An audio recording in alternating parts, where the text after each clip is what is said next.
Alors, bonjour, chers collègues, chers étudiants. Ça me fait plaisir de vous voir en si grand nombre en cette fin de session pour accueillir notre invité, le professeur Jon Axel Kammerer. Vous m'excuserez pour les erreurs de prononciation, ça va très bien. Alors, le professeur Kammerer est titulaire de la chaire en droit public, en droit international et en droit européen à la faculté de droit de l'université Bucerius. Il a obtenu un master en droit international à l'Université d'Aix-en-Provence et un doctorat en droit en Allemagne. Il est l'invité du professeur Otis et de la chaire de recherche du Canada sur la diversité juridique et les peuples autochtones. Il est chez nous jusqu'au 10 avril environ, on m'indique.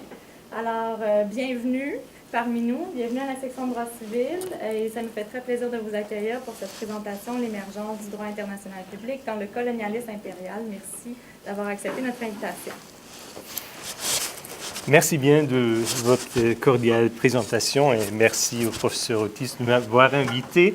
Alors, le sujet, je suis très heureux d'être ici avec vous et je vous remercie de votre nombreuse participation. J'espère bien que je pourrai justifier l'intérêt que vous montrez pour le sujet d'aujourd'hui, qui est l'émergence du droit international public dans le colonialisme impérial. Je ne veux pas chanter l'apothéose du colonialisme ainsi, ce n'est que je veux expliquer quelque chose, une idée, c'est que le colonialisme impérial du 19e siècle, je ne parle pas ici du colonialisme des siècles d'avant, est issu et à l'origine de ce qu'on appelle le droit international public universel d'aujourd'hui. Il y a 5 chapitres, une petite introduction qui concerne la Sibérie, qui est un peu surprenant peut-être pour vous, mais vous allez comprendre pourquoi. Et je vais continuer par un peu de théorie, la question si le droit international à l'époque coloniale est une anomalie juridique, une phase transitoire, telle que je le réclame. Et je veux parler des ordres originaux précoloniaux, c'est une chose qui est probablement intéressante pour les Canadiens. Et en quatrième lieu, comment les ordres extra-européens, comme je les appelle, ont-ils supprimés par le droit européen. Et en fin de compte, le paradoxe post-colonial qui en est issu, les problèmes qui restent dans l'ordre d'aujourd'hui, et comment on peut les résoudre. D'abord, voyageons en Sibérie. Mais même s'il n'y a rien à voir, il vaut parfois la peine de descendre sur les lieux. Et un voyage aux anciennes colonies est souvent plus révélateur qu'une bibliothèque tout entière. Moi, une fois, je suis allé en Éthiopie, qui est aussi un pouvoir colonisateur. Et bon, j'ai compris bien des choses que je n'avais pas compris avant. Pourtant, je ne veux pas commencer par les colonies, mais je vais vous amener en Sibérie, comme j'ai déjà expliqué. J'avoue que l'accès n'est pas toujours facile en ce qui concerne la Sibérie. Si on voyage de Berlin central à Priiskovaya, c'est la gare de la ville de Nertchinsk en Sibérie, ça dure 126 heures et 37 minutes. Si on vient d'Hambourg, comme moi, il faut ajouter 2 heures en plus. Pourquoi? C'est selon le plan. Alors, si le train est ponctuel, ce qui est probablement toujours le cas en Sibérie, ce n'est pas le cas en Allemagne. Alors, vous avez raté peut-être votre connexion à Berlin. Pourquoi Nertchinsk? Dans les Neue Kameralschriften, c'est un livre qui est paru en 1766, un certain Daniel Gottfried Schreiber, qu'il ne faut pas connaître, nous informe que, et je cite, « Nertchinsk et Yakoutsk sont les lieux préférables de Sibérie en ce qui concerne les Zibelines. » En ajoutant puis après que ceux de Yakoutsk sont après tout les meilleurs. Quand les Zibelines étaient devenues rares, la ville de Nertchinsk se trouvait un peu à l'écart. Selon Wikipédia, il y a là quelques bâtiments historiques où Tchekhov avait passé une nuit. Enfin, ce n'est pas un chef-lieu du tourisme. Et pourquoi je vous parle de Nertchinsk ici? Ma réponse est facile. Ma réponse, c'est que là, C'est là, à Nertchinsk, qu'une toute petite scène dans l'histoire du droit international a été écrite. Une scène qui précédait en quelque sorte ce qui allait se passer 2 siècles plus tard en Afrique et Asie. Chaque fois, l'exploitation des ressources était le point de départ. La Russie aspirait aux Zibelines. Et pour ça, elle voulait repousser l'aspiration d'autres puissances, notamment celle de la dynastie chinoise des Qing, qui était toujours puissante à l'époque, mais affaiblie à l'issue des combats avec les Cosaques. La solution était équilibrée. Elle consistait en la conclusion de traités ou contrats, c'est selon, sur la délimitation de territoires respectifs. C'est à Nertchinsk que le premier traité a été conclu en 1689. Un deuxième a suivi en 1727 à Bourinsk ou Kiarta. L'accord de Nertchinsk n'avait été rédigé ni en chinois, ni en russe, ni en mandjou. Mandjou, c'était la langue officielle de la cour chinoise à l'époque, mais en latin. Les jésuites, ici on voit une photo de l'église de jésuites à Macao. Les jésuites, ils étaient très influents à la cour de Chine. C'est un peu au Canada, c'est un tout petit peu comme au Canada, où peu avant, il y avait des bagarres entre les Français et les Anglais à cause des fourrures, pas des fourrures de Zibeline, mais des fourrures des castors. Et si on avait conclu un traité semblable, peut-être l'histoire du Canada se serait déroulée d'une autre façon. Mais je ne veux pas parler du Canada ici. Les accords de Nertchinsk et de Bourinsk sont remarquables parce que les frontières actuelles sino-russes et russo-mongoles peuvent être largement retracées aux accords. Mais aussi parce que les parties sont tout à fait différentes. De l'un côté, c'est un membre du club européen participant à la création du droit public de l'Europe. Et de l'autre côté, il y a une puissance qui faisait partie d'un cosmos juridique qui était tout à fait distinct, la Chine. Néanmoins, il y avait toujours eu des contacts entre les Européens et les pouvoirs non européens participant à différents ordres. Par exemple, je peux vous nommer l'exemple d'un potentat congolais, le roi Mani, qui s'appelait officiellement, je ne connais pas son propre nom, mais son nom de plume était Afonso Ier. Il écrivait des lettres en portugais avec le roi portugais João III. Donc c'était vraiment un nom de plume. Comme l'accord de Nertchinsk ne concernait qu'une frontière, la question de sa nature juridique n'était jamais posée.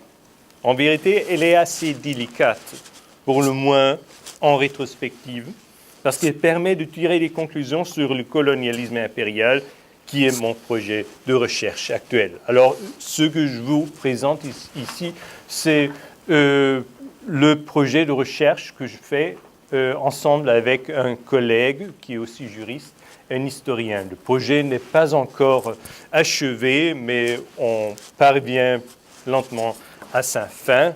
Ce sont les résultats que je vous présente ici. Pour commencer, maintenant, on est arrivé au colonialisme, aux colonies. La théorie, le droit international à l'époque coloniale était-il une anomalie juridique ou une phase transitoire? Mon idée, c'est qu'il était une phase transitoire. Le colonialisme impérial du XIXe siècle est souvent traité sous l'angle de discrimination, d'injustice, et puis plus tard d'indépendance et enfin de compensation. Mon approche, je ne veux pas douter sur ça, mais mon approche est différente, dans la mesure où elle place la concurrence du système juridique au milieu. À mon avis, le colonialisme impérial est l'époque décisive dans l'évolution du droit international public d'un ordre qui était plutôt un ordre régional européen à un ordre universel qu'il est aujourd'hui. Ceci dit, l'accord de Nertchinsk était une rencontre de différents mondes, voire galaxies juridiques.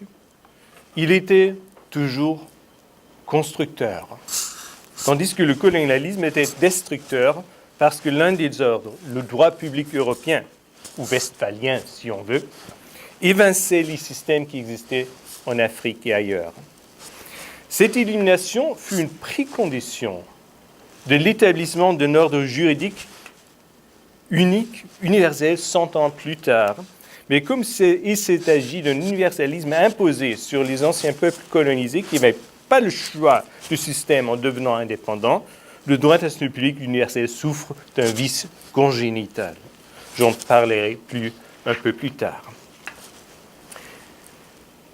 J'admets qu'il n'y a pas d'unanimité dans l'appréciation de la situation juridique de l'époque précoloniale.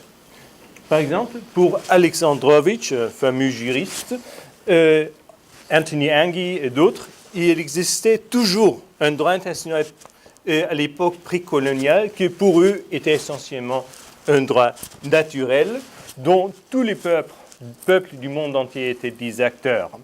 Pour eux, le colonialisme avait pour but et pour effet de priver les communautés d'Afrique, d'Asie et de leur droit de participation et au fond de leur qualité d'acteurs juridiques qu'ils avaient, selon eux, avant. Par conséquent, la décolonisation est en quelque sorte un retour à la normalité où tous les peuples sont pareils et participent à la création du droit. La position contraire, dont l'allemand Greve est un représentant notable, admet que le colonialisme a réduit les peuples dits indigènes et des objets de droit. Aucun doute. Mais doute, à juste titre, qu'ils étaient des sujets ou acteurs auparavant dans le monde juridique des Européens.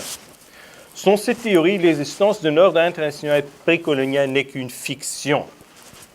L'un des ordres était fait pour régler les affaires des Européens, d'ailleurs tous chrétiens, et les autres ordres étaient faits pour régler les affaires des peuples d'outre-mer. Et pour cela, ils étaient tous indifférents aux questions des tiers et leur subjectivité. En plus, le concept d'unité tel que le réclame Aleksandrovitch n'est pas dépourvu de prétentions européennes non plus, en réclamant que les non-européens, j'y inclus les puissances telles que la Chine, avaient toujours fait partie d'un ordre unique et universel. Aleksandrovitch leur impose ultérieurement des idées eurogènes qui n'étaient pas les leurs et dont les indigènes n'étaient pas conscients. Les Chinois non plus. C'est pourquoi le concept de diversité systémique à l'époque précoloniale ne me convainc plus. J'ajoute que la perception du colonialisme comme époque par laquelle on devait passer pour précéder à l'universalisme contemporain ne l'idéalise point. Il ne faut pas idéaliser le colonialisme, d'autant plus que la répression n'était pas un mal nécessaire à cette fin. Et en ce qui concerne Greve, j'ajoute qu'il n'avait aucun intérêt pour les systèmes juridiques non européens. Si les systèmes étaient complètement autonomes, comment était possible de conclure des accords à travers d'un vide qui les séparait?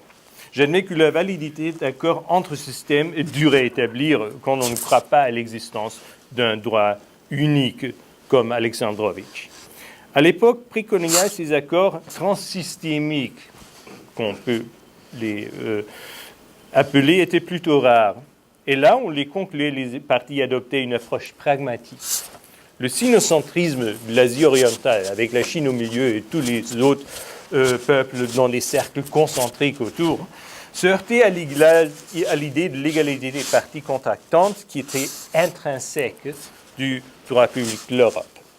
Néanmoins, les accords, tels comme les accords de Nertchinsk, semblaient avoir été conclus sur un pied d'égalité de fait, tout en obéissant aux formalités chinoises.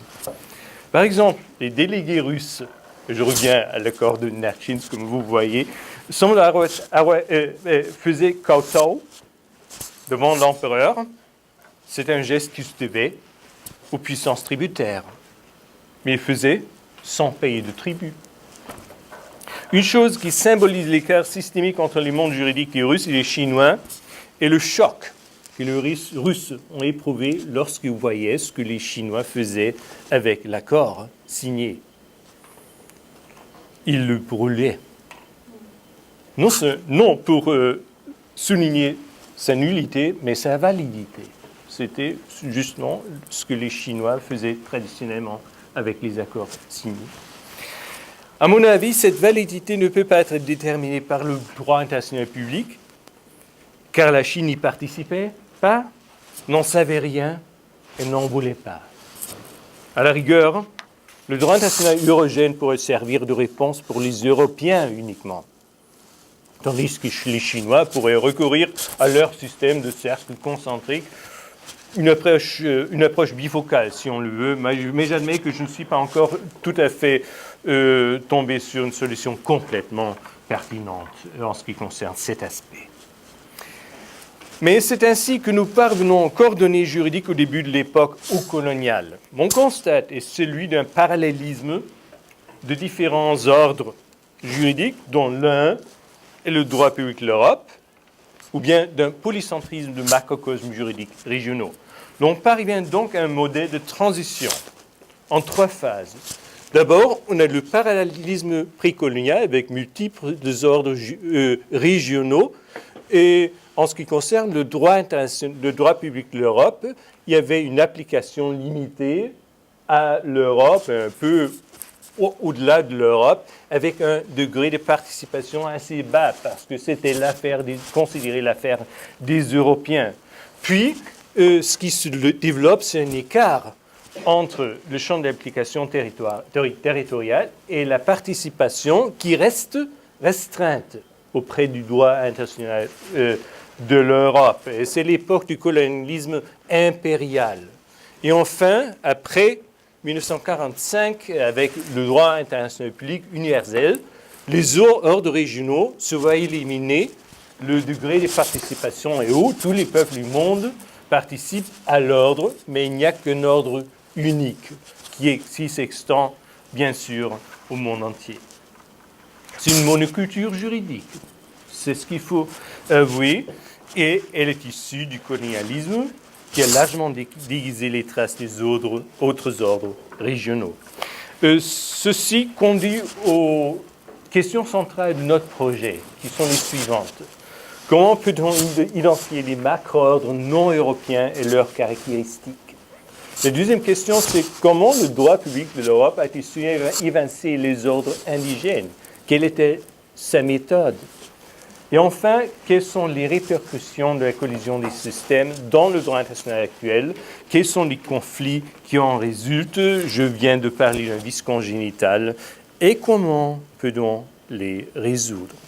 En ce qui concerne la première question, je veux parler très brièvement des macro-ordres non européens parce que je suis juriste, je ne suis pas historien et cela incombe aux historiens de notre groupe de trouver un peu d'évidence sur ces ordres, ce qui n'est pas toujours facile qu'on va voir.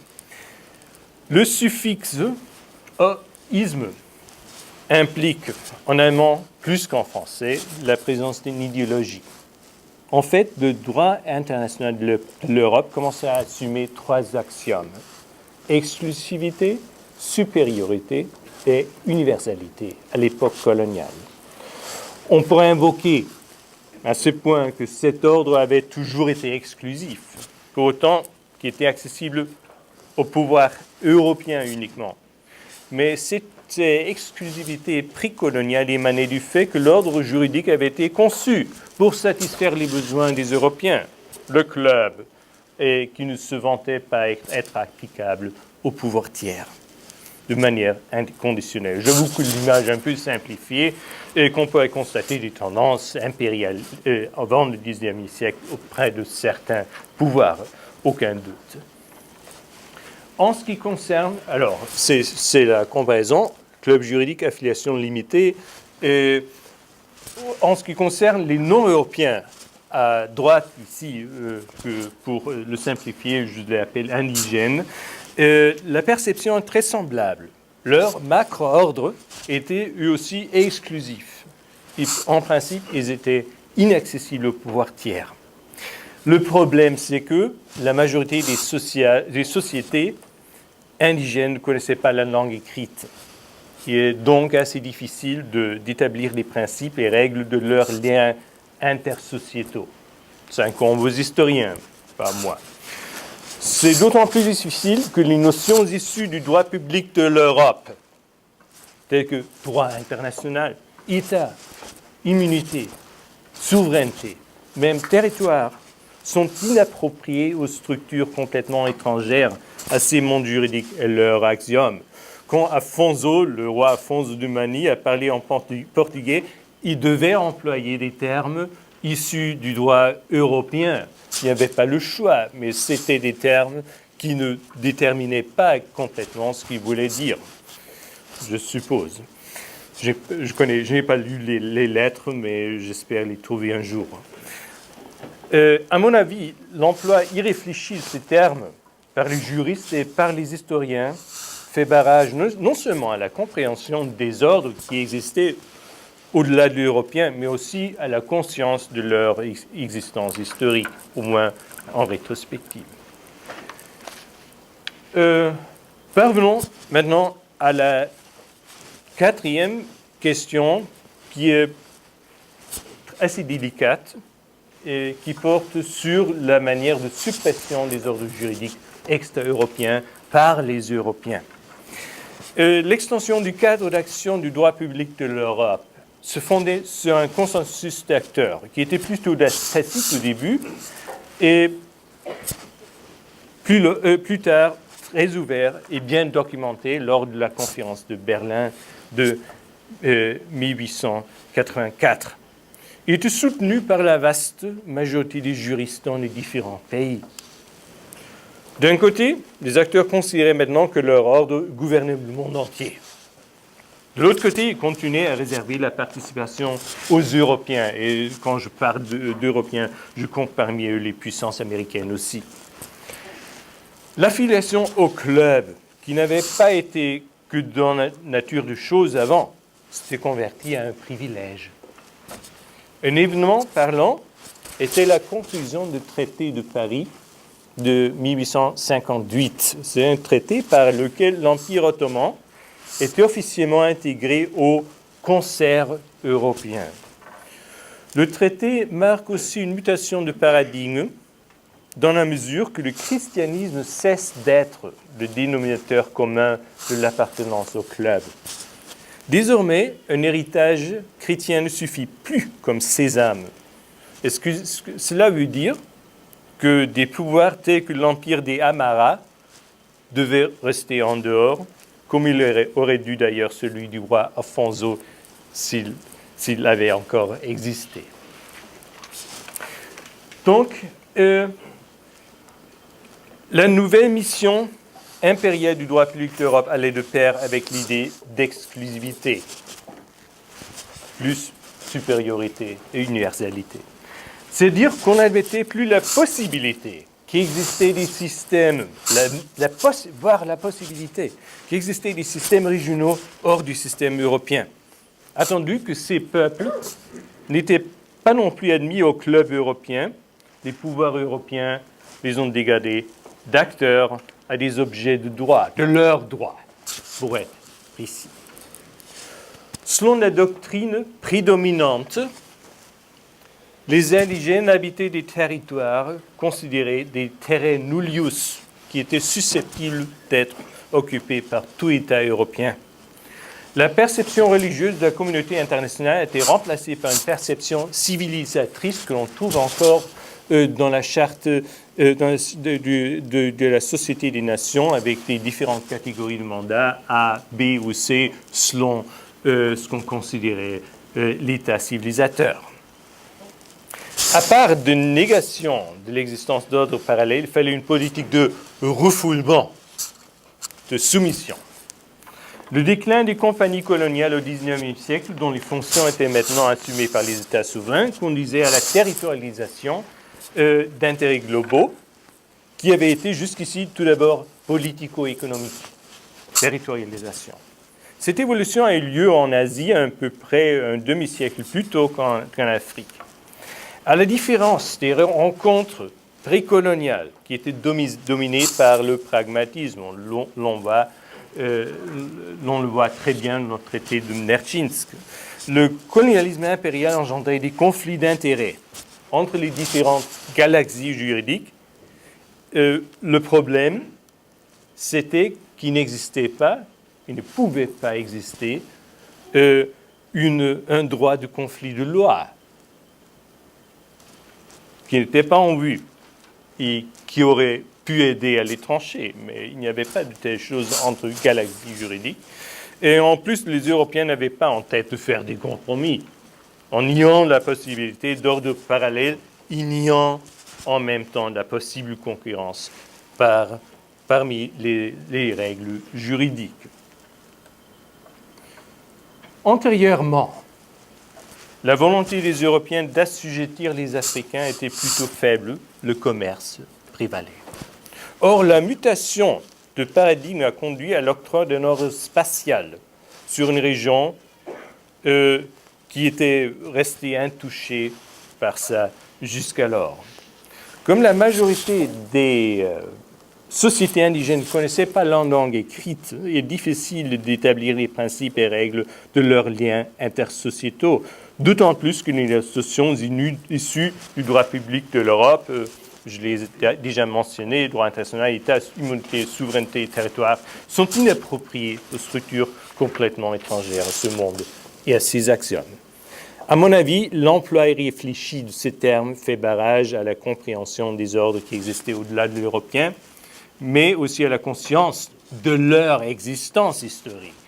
On ne pense plus tellement à leur existence historique. Si on regarde les livres sur le droit international public, ce qui figure, c'est l'histoire du droit international, peut-être des Roumains jusqu'à nos jours, ou du traité de Westphalie jusqu'à nos jours, mais ce qu'on traite très peu, ce sont les ordres parallèles à l'évolution du droit public de l'Europe jusqu'à l'époque coloniale. Un exemple parlant est le traité de Waitangi de Nouvelle-Zélande, qui a été conclu en 1840 entre la couronne anglaise et les Maoris, et qui est exemplaire de ce clash entre deux mondes d'idées, et que les Maoris étaient en possession d'une traduction. Elle était mauvaise pour l'admettre. Elle avait été faite la veille, mais quand même une traduction. Ça n'empêchait point. Au contraire, faute équivalent de la souveraineté que, selon la version anglaise, des Maoris déclaraient céder aux Britanniques. Et voici, bon, c'est encore Lüderitz dont je parlerai plus tard. Oui, le traité.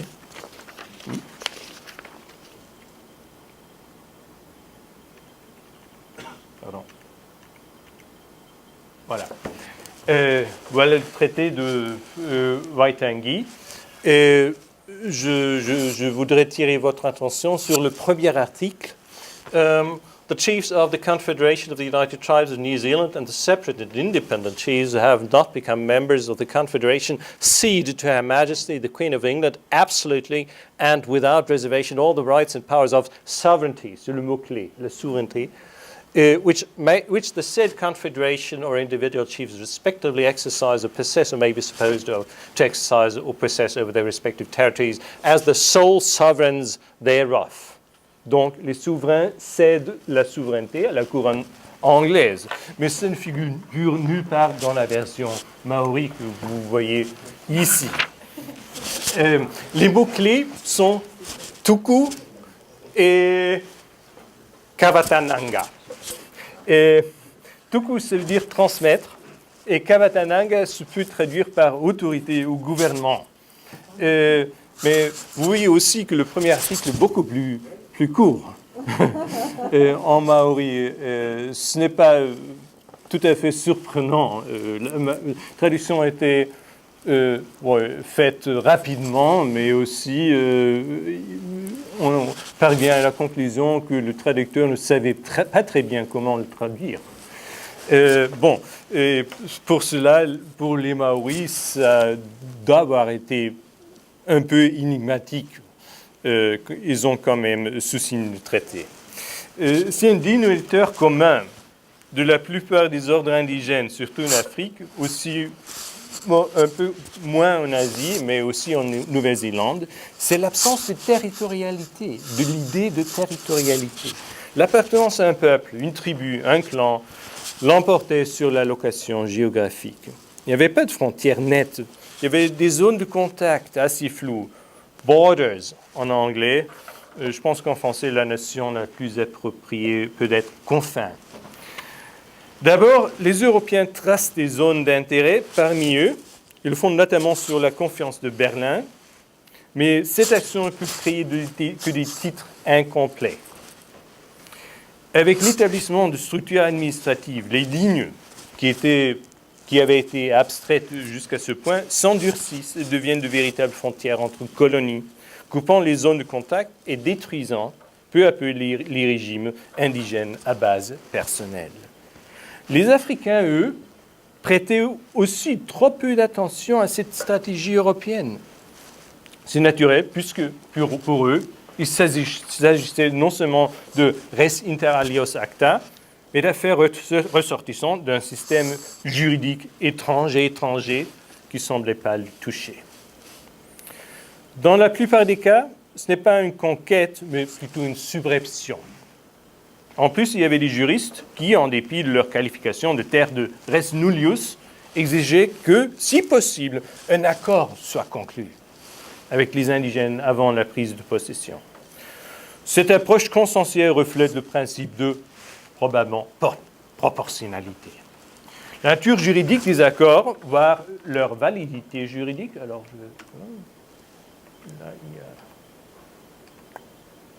ici, les accords. La validité des accords a été mise en cause par bien des juristes. Pour certains, il ne s'agissait que de traités simulés.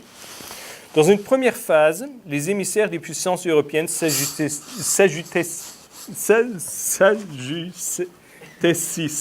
même aux rituels indigènes lors de leur conclusion. Moi, un peu difficile. Hein? L'argument invoqué contre la validité de l'accord était de nature civilisatrice. Pour la majorité des juristes du XIXe siècle, les sauvages, comme on disait, manquaient de conscience juridique. Si on regarde les accords à travers de la perspective du XXIe siècle, l'on trouve en fait des aspects en faveur de leur nullité, mais qui n'ont rien à voir avec un prétendu écart civilisateur. Comme il s'agissait d'accords à travers les limites des ordres juridiques respectifs, l'on pourrait bien argumenter que les accords étaient nuls, puisque faute de base commune, il n'y avait rien sur quoi convenir. Si c'est que, selon le libellé de certains accords, les uns cédaient aux autres, qui étaient de la souveraineté, ou bien un territoire, était inexistant pour les cédants, l'on pourrait conclure que les accords réglaient une chose qui est impossible juridiquement, et donc nulle. Quoi qu'il en soit, les Européens préféraient l'approche consensuelle sur l'emploi de force en raison de son efficacité. Les coûts d'opportunité restaient bas. Souvent, les indigènes, inconscients des buts des colonisateurs, les invitaient carrément à intervenir contre leurs ennemis locaux. Dans bien des cas, le pouvoir européen fixait dans l'accord une clause de non-contact qui leur interdisait d'établir des liens avec une autre puissance européenne. De cette manière, les Européens ont créé des relations exclusives juridiques qui contribuaient à affaiblir les relations parmi les peuples indigènes. Fréquemment, les potentats indigènes restaient sur place et les Européens leur confiaient des fonctions administratives. Ce système était répandu chez les Britanniques et connu sous le nom d'indirect rule, colonisation par infiltration souple. En somme, en quelque sorte, l'indigène déshabillait Pierre pour habiller Paul. En plus, il était fréquemment devenu victime de tromperies.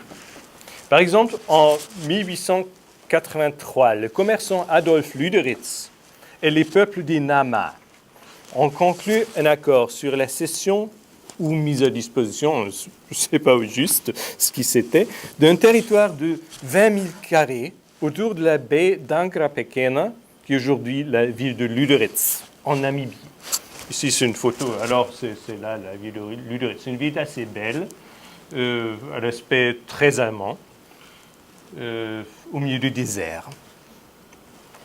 Et c'est la rue centrale qui porte toujours le nom de Bismarck. L'Allemand avait laissé en suspens de quelle mille il fallait, 20 000, mais il avait laissé en suspens quelle mille. Il était évident que les Namas, qui pensaient à des milles anglais, c'est-à-dire 169 mètres. Lüderitz, par contre, pensait aux milles allemands, qui sont 7 532 mètres. Il ne le mettait pas au nu. Par conséquent, les terres dont Lüderitz a finalement pris possession étaient 22 fois plus vastes que celles que les Namas croyaient avoir lui laissées, dépassant la superficie d'Israël. Bismarck, à contre-cœur, lui a établi une lettre de protection pour Lüderitz. À son avis, l'Allemagne était saturée d'un point de vue territorial. Il n'avait pas besoin de colonies et à contre-cœur, il devait entrer dans la concurrence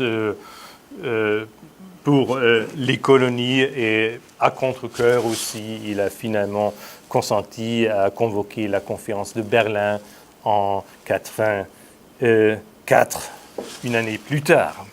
C'est comment l'Allemagne est devenue une puissance coloniale, avec tous les problèmes qu'il a entraînés.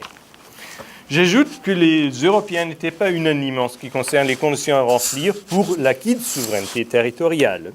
Et l'acte de Berlin de 1984 est ambigu sur cet aspect. Son chapitre 6 est intitulé « Occupation nouvelle », ce qui fait penser à des actes unilatéraux. Mais le texte des articles 34 et 35 ne parle que de prendre possession d'un territoire, sans en régler les conditions. Alors, il n'y a presque rien là-dessus dans le traité.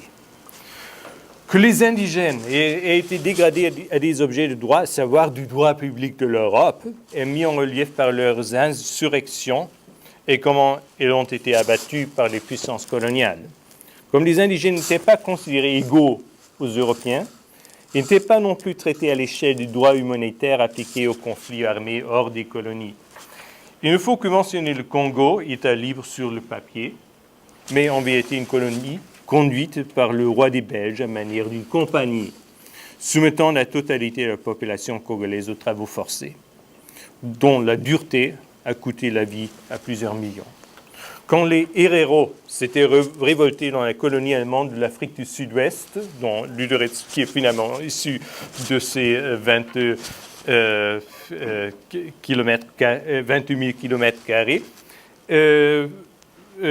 s'était révolté. Le général von Trotha, qui s'appelait le grand général du puissant empereur allemand, a publiquement annoncé le traité de hors-la-loi, tout Herero masculin. Et ici, c'est la traduction française de ce texte qui a publiquement annoncé pour les Herero. Je ne sais pas combien des héros savaient lire allemand, mais quand même, c'était une menace publique.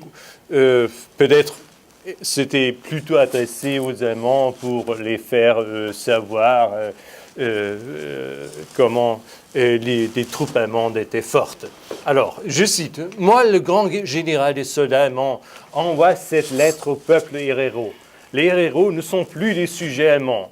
Ils ont assassiné et volé, coupé les oreilles et le nez d'autres parties du corps des soldats blessés. Ils ne veulent maintenant plus se battre par lâcheté. J'ai dit aux gens, chacun qui délivre un des capitaines comme prisonnier recevra 1000 marques. Celui qui apporte Samuel Marrero recevra 5000 marques. Mais le peuple des Herero doit quitter le pays. Si les gens ne font pas cela, je vais les forcer avec le Grotrohr. C'est un mélange de néerlandais et d'allemand.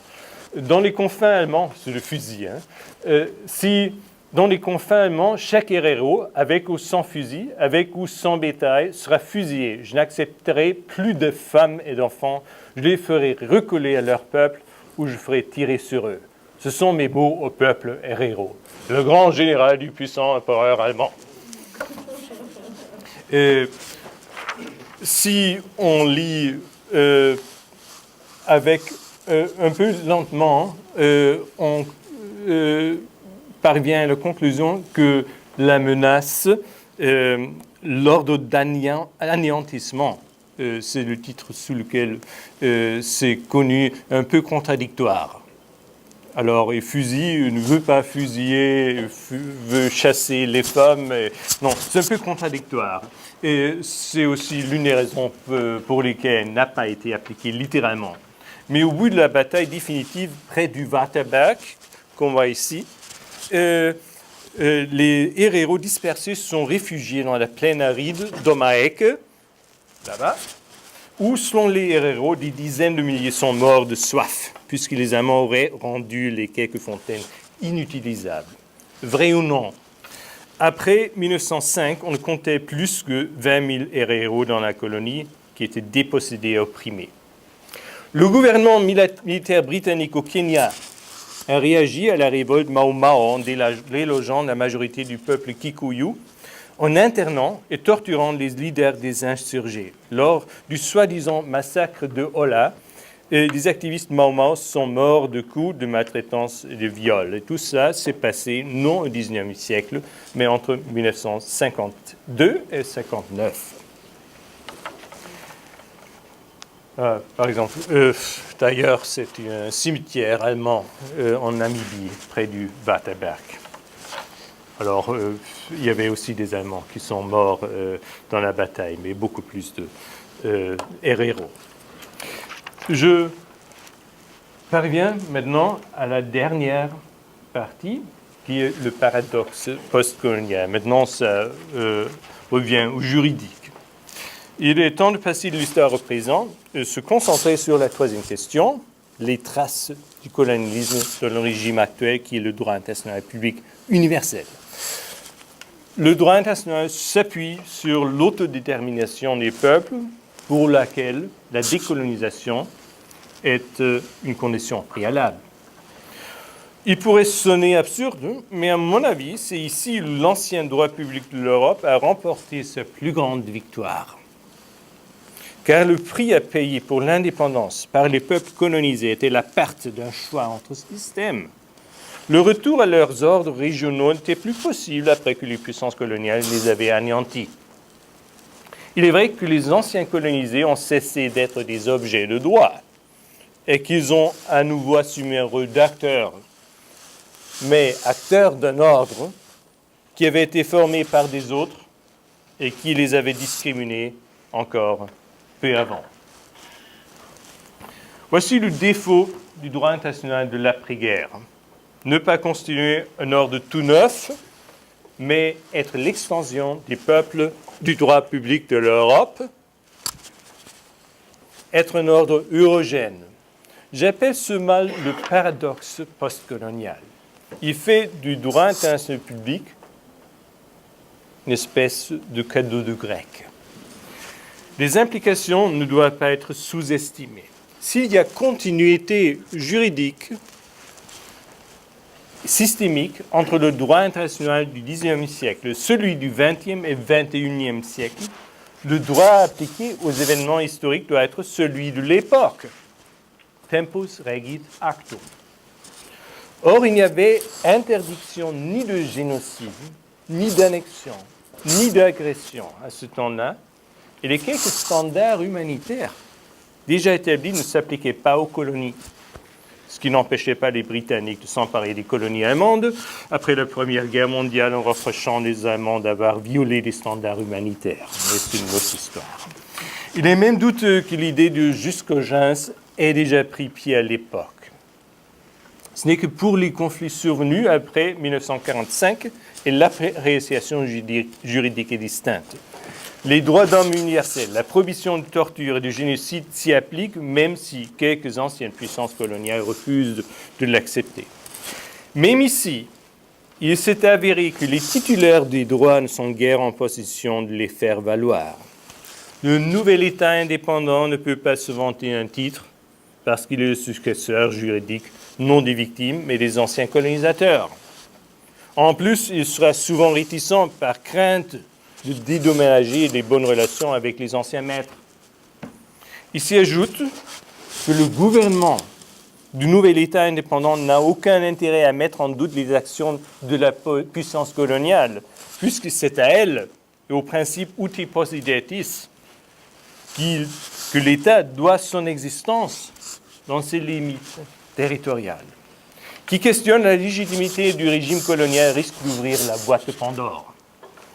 L'immunité juridique des anciens colonisateurs force les héritiers des victimes individuelles à porter plainte contre l'État colonisateur devant les tribunaux de Londres, Paris ou Berlin ou Washington, ce qui épuise facilement les capacités financières d'un habitant du tiers-monde. Il est donc remarquable que les particuliers aient réussi à intenter une action contre la couronne britannique pour l'abattement de la révolte Mau Mau et qu'une cour à Londres l'ait déclaré admissible. Le litige n'a pas été tranché par arrêt, mais par un compromis a été conclu qui garantit à chaque victime une compensation de 3 800 livres britanniques. Je suppose que la France, qui avait mené une guerre sans nom pendant la même époque, à savoir en Algérie, ou le Portugal, dont le gouvernement séquestrait des insurgés dans des camps de concentration, a suivi le procès avec une certaine inquiétude. Les Canadiens savent que quant au colonialisme, le temps ne guérit pas toutes les douleurs. Dans les cas que j'ai décrits, l'origine des douleurs est soit le clivage entre le droit positif du XIXe siècle et le sentiment d'injustice persistant qui ressort de sa nature discriminatoire, soit le clivage entre le droit et les perspectives pour l'invoquer. L'existence d'un droit international unique ne peut donc pas garantir de pacification, bien au contraire. Est-ce qu'il y a une issue, un remède contre le paradoxe postcolonial? Les options sont comme suit. Application rétroactive des standards du droit international public contemporain, approche fondée sur l'équité ou retour aux valeurs juridiques traditionnelles régionales.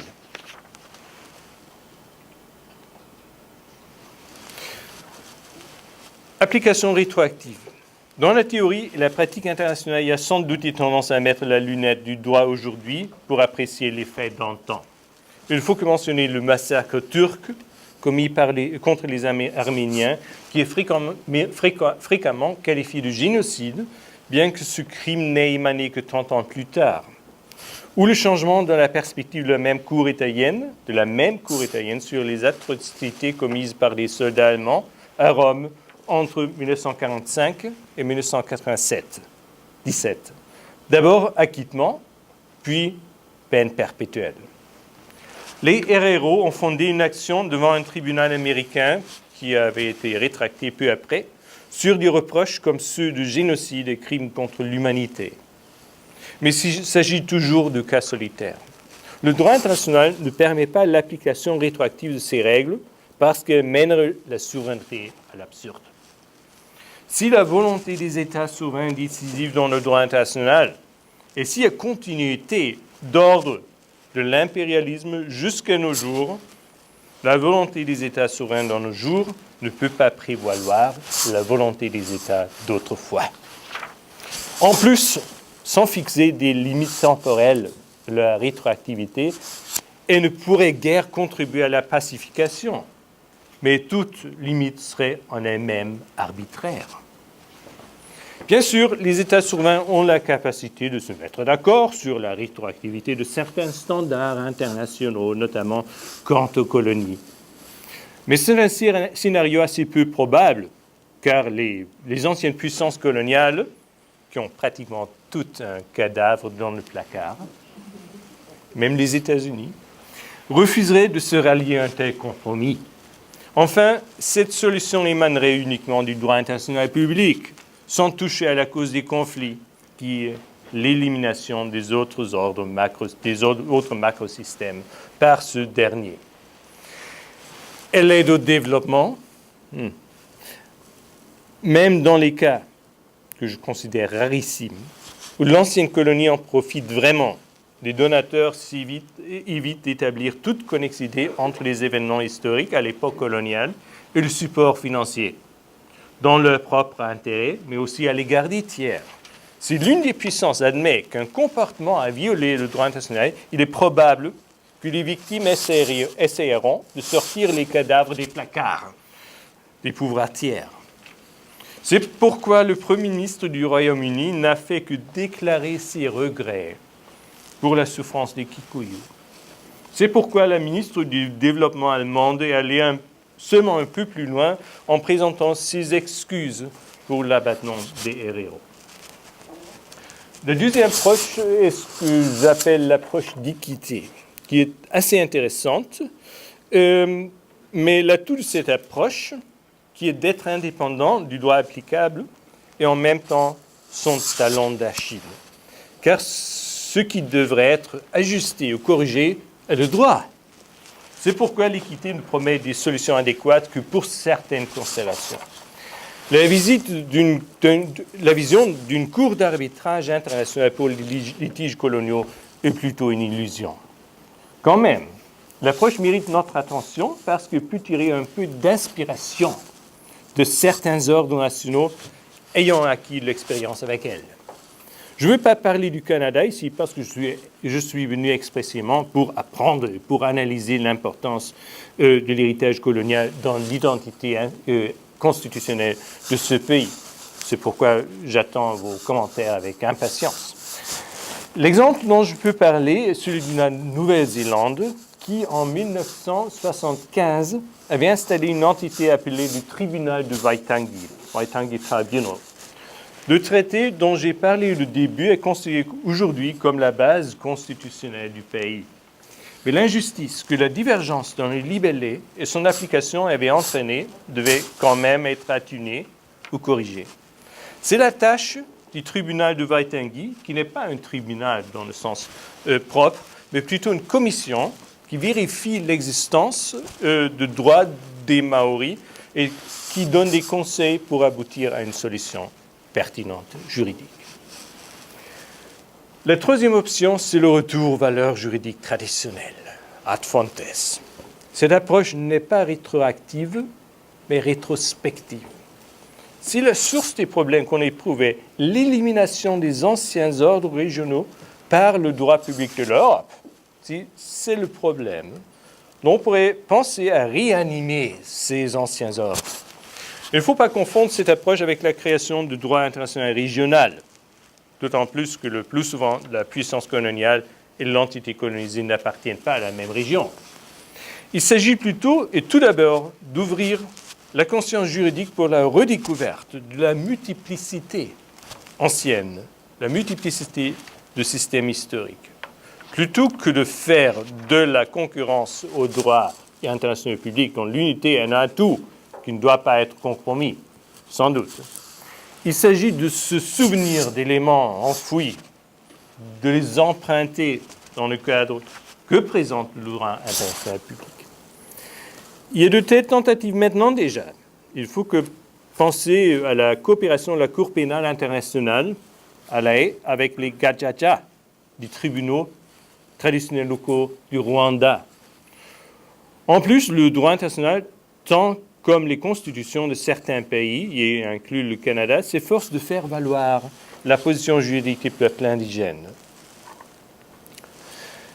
À terme, l'on pourrait, je dis avec caution, l'on pourrait donc parvenir à la coexistence de l'État territorial qui est enraciné dans le droit international avec des États personnalisés qui sont fondés uniquement sur l'affiliation à une communauté, une ethnie, une tribu, en d'autres termes, un ordre qui aurait quelque chose en commun avec les ordres régionaux précoloniaux.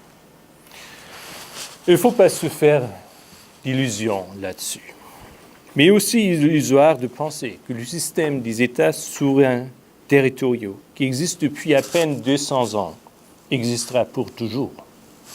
Je crois pourtant que le droit constitutionnel, et aussi le droit européen, avec sa dissolution de bornes entre États et peuples, sont plus innovateurs que le droit international, qui ne fait que réagir aux vœux et besoins de ses acteurs.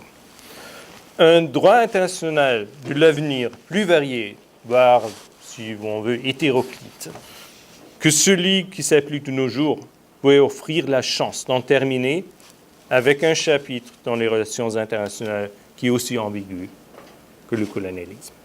Merci bien.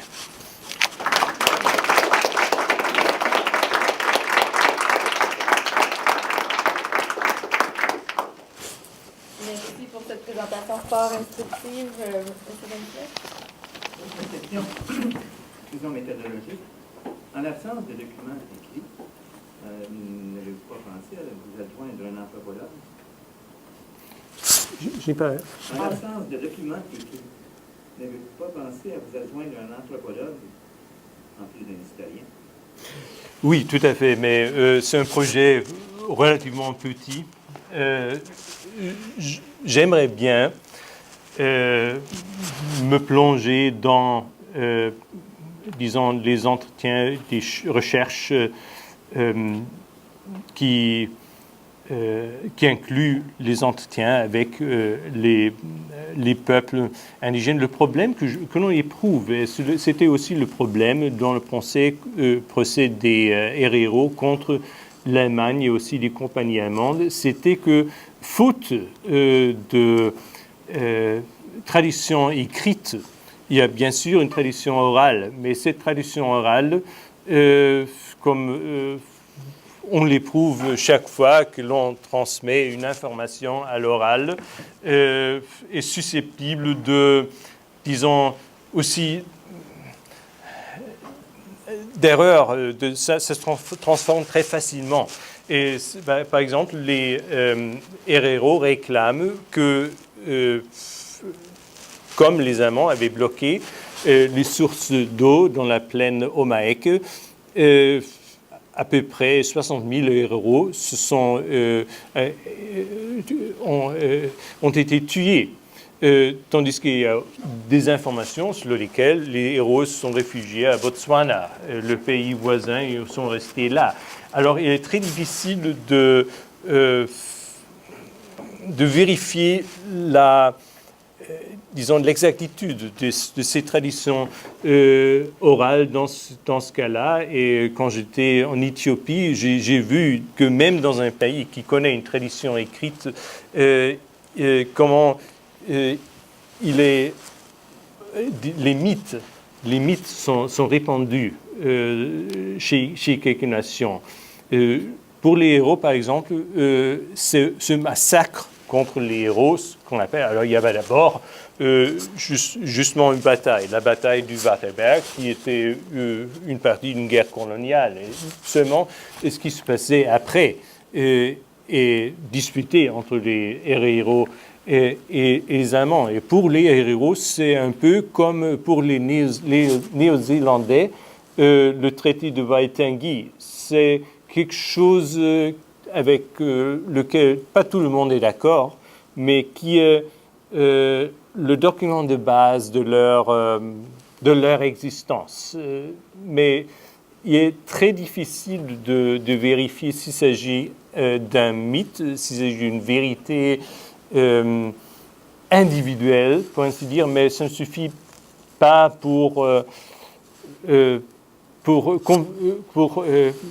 une solution juridique des cas. Et si les peuples revendiquent en même temps une solution juridique, une reconnaissance de leur histoire, c'est parfois difficile de concilier.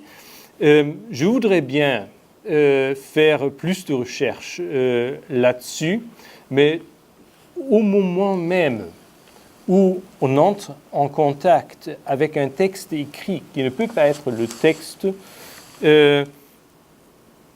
qui reflète la manière de penser des colonisés, on parvient à ses limites. Et il en va de même avec la traduction. parce que je peux opérer avec la traduction, c'est rien d'autre. Je ne parle pas maori. Les mots-clés que j'ai trouvés sont d'un dictionnaire maori anglais. J'avais du mal à trouver les mots. Le texte était aussi court. D'ailleurs, c'est un mot qui figure aussi dans le 3e article.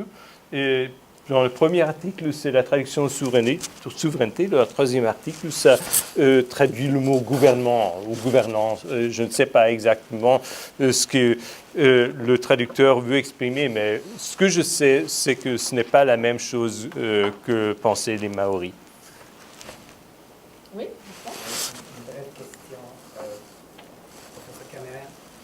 J'aimerais savoir ce que vous pensez de la solution mise de l'avant par l'Assemblée générale des Nations unies dans la Déclaration sur les droits des peuples autochtones concernant l'autodétermination, qui est affirmée comme droit pour les peuples autochtones, mais qui trouve sa limite dans l'article, je crois que c'est 46 ou 42, 46 peut-être, qui précise toutefois que cette autodétermination ne peut remettre en cause l'intégrité territoriale d'un État. Est-ce qu'on ne se trouve pas à permettre au sein de l'État, aux peuples autochtones, de faire revivre éventuellement leur système déterritorialisé, fondé plutôt sur des rapports personnels que territoriaux, mais seulement au sein de l'État, sans remettre en cause cet héritage? C'est peut-être le paradoxe postcolonial où on ne remet pas en cause cet héritage de la colonisation qui est l'intégrité territoriale des États, mais il y a un peu de mouvement, si on veut, à l'intérieur des frontières. Oui, c'est une question importante. Je ne sais pas exactement ce que ça veut dire remettre quelque chose en cause, la territorialité de l'ordre international que nous avons à l'heure actuelle. Alors, si on établit un ordre parallèle, selon lequel la souveraineté n'appartient pas non seulement aux États territoriaux, mais aussi à certains peuples indigènes, ça veut dire qu'on remet en cause un ordre, on le modifie sans aucun doute. Et je pense que l'avenir sera un peu différent de ce que nous avons ici avec un certain nombre d'États souverains qui se reconnaissent entre eux et qui sont basés sur un territoire fixé. Jusqu'ici, comme il s'agit d'une convention entre États souverains, les peuples indigènes sont nécessairement inférieurs parce que leur pouvoir leur est confié par l'État, par les États souverains respectifs, et si la communauté des États souverains le décide, c'est un standard qu'on peut facilement modifier. Ils ne sont pas des acteurs à la hauteur des États. Et c'est le problème que je vois ici. Ce n'est pas le retour aux sources. Il y a certains éléments que l'on reconnaît, qu'il s'agit de communautés dont les valeurs et dont les attitudes, dont les standards juridiques ne correspondent pas tout à fait au régime international, et donc pour lesquels on veut créer des niches. Mais je doute que la création de niches est assez pour satisfaire les besoins. Il s'agit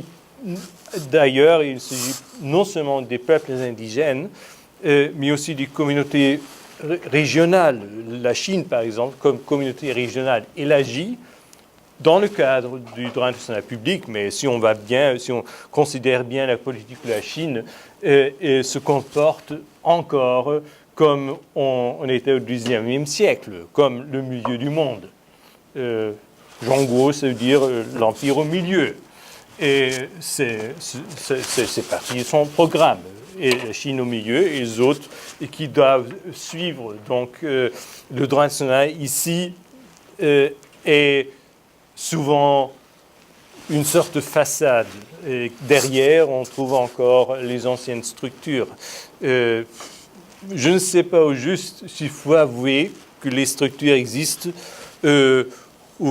toujours, et s'il faut le reconnaître officiellement, mais ça conduit facilement à un morcellement du droit international, ou si on utilise le droit international comme base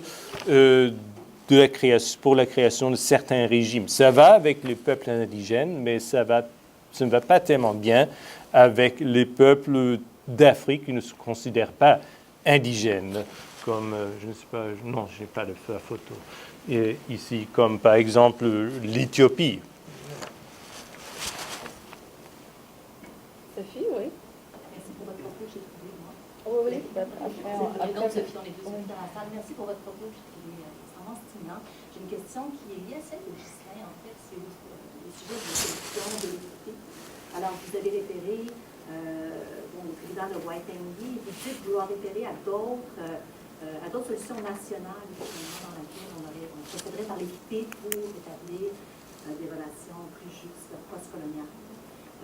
Et je me demandais, bon, d'abord, est-ce que la référence qu'il y a des expériences nationales n'a pas pour effet de réifier justement cet ordre juridique européen, puis l'affirmation de la souveraineté de tout intrinsèque, c'est-à-dire que l'équité pourrait se produire à l'intérieur des États souverains.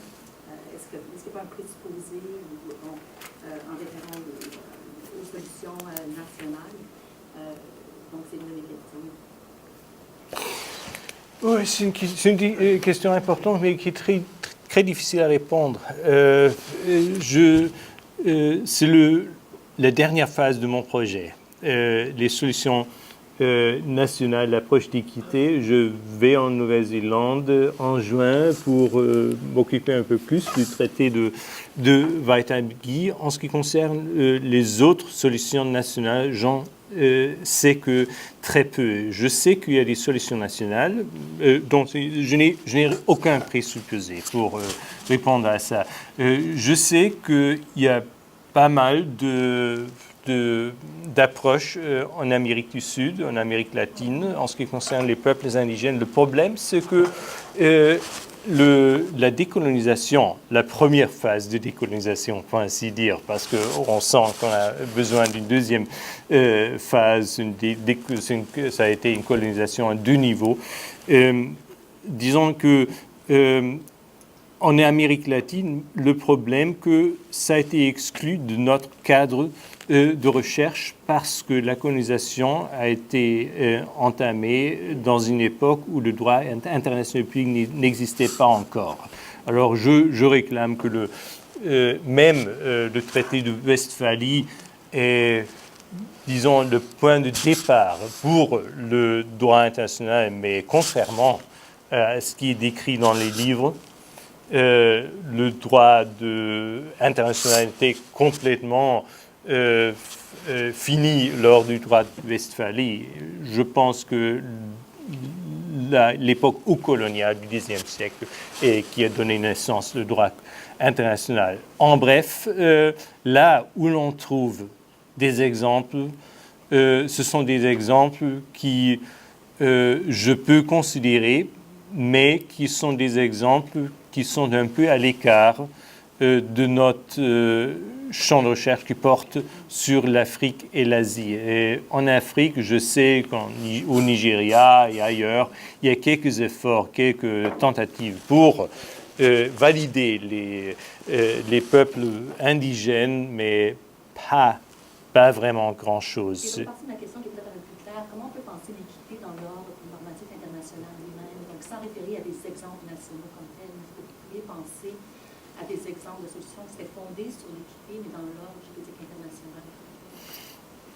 Une transformation de l'ordre juridique international? La transformation doit être faite par les États ou par les traités. Alors, je pense que le point de départ pourrait être la valorisation des droits des peuples indigènes. Et bien sûr, si on obtient une position juridique au sein du droit national public, ça peut être utilisé de base pour réclamer plus. En plus, et j'ai mentionné l'Europe, enfin, la théorie prévalente est encore que l'Europe n'est pas un État. Parce que si elle était un État, le tribunal constitutionnel fédéral de l'Allemagne ne permettrait plus que l'Allemagne appartienne à cette unité. C'est pourquoi on prétend toujours que l'Europe n'est pas un État, mais la vérité est différente. L'Europe est déjà une sorte de super-État au sein duquel on trouve des structures, une multitude de structures. On trouve des nations, on trouve des régions. Je pense que si, sans abandonner le système qu'on a actuellement en droit national public, on peut créer des unités dans le cadre desquelles on peut faire des expériments avec de nouvelles structures et acteurs qui sont littéralement internationaux. En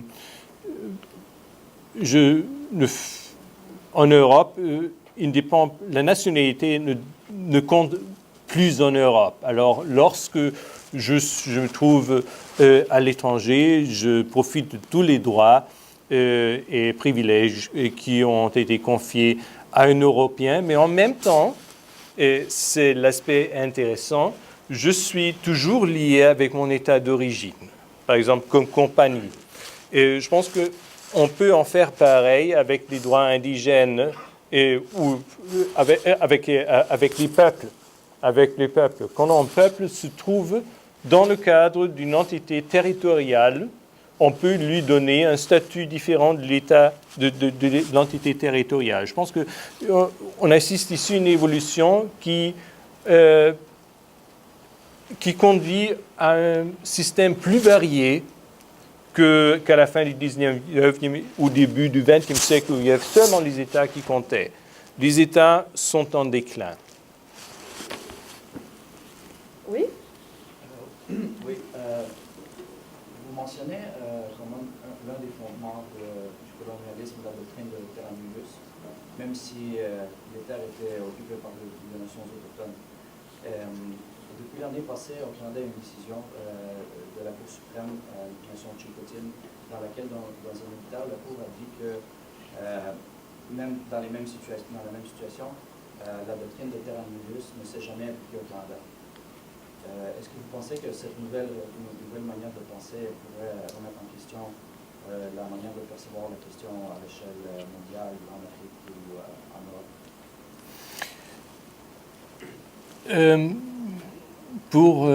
Non, je ne pense pas que ça change la perception.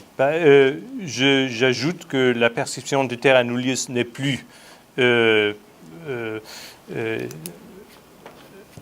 il n'y a plus de représentant de cette théorie à l'heure actuelle. Alors, c'est la théorie qui prévalait en Allemagne, surtout en Allemagne au début du XXe siècle. Il y avait aussi que certains qui disputaient cette théorie.